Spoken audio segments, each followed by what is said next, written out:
ప్రజలు ఈ రాష్ట్రంలో ఆంధ్రప్రదేశ్లో ఉంటే 3.5 లక్షల కోట్ల బడ్జెట్‌లో 160 కోట్లు, 260 కోట్ల ఎంత అన్యాయం ఇది!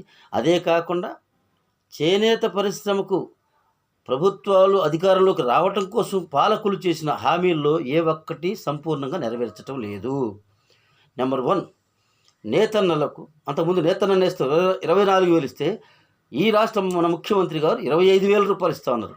ఇంతవరకు అమలు కాల. చేనేతలకు 200 యూనిట్ల కరెంటు ఉచితంగా ఇస్తా ఉన్నారు. రాష్ట్రంలో ఎక్కడా 200 యూనిట్ల కరెంటు అమలు కావటం లేదు.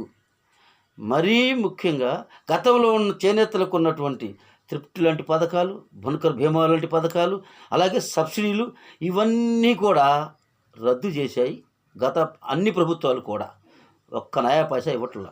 ఇంకొకటి, ఈ రాష్ట్ర ప్రభుత్వం గతంలో కూడా సబ్సిడీలు కొనసాగించింది చంద్రబాబు గారి ప్రభుత్వం. ఇప్పుడు వచ్చాక వాటిని పునరుద్ధరించొద్దనుకొని ఈ ప్రభుత్వానికి ఓటేసి ప్రజలు గెలిపిస్తే వీళ్ళు కూడా దాన్ని అటకెక్కించారు. ఇక మరీ ముఖ్యంగా జిఎస్టీ. అసలు ఈ దేశంలో అంబేద్కర్ గారి రాజ్యాంగం అమలవుతుందా? రాజ్యాంగంలోని ఆర్టికల్ 43 ప్రకారం చేనేత వస్తువులపై రంగులు, రసాయనాలు, నూలు, పట్టు, జరి ఇటువంటి ఏ వస్తువు మీద కూడా జిఎస్టీ వేయకూడదు.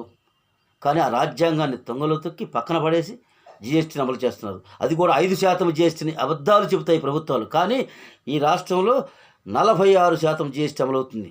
రంగుల మీద, రసాయనాల మీద 18%, జరీ మీద 5%, ఈ రకంగా ఇన్ని రకాల మీద కలిపితే మొత్తం 46% జిఎస్టీ. ఇక చేనేత వస్త్రం ఎలా బతుకుద్ది, బట్టకట్టుద్ది? చేనేత పరిశ్రమ అడుగారిపోవటానికి కారణాలు ఇవన్నీ. కాబట్టే ప్రభుత్వాలను మేమేమంటున్నామంటే ఖచ్చితంగా చేనేతలను ఆదుకోవాలి.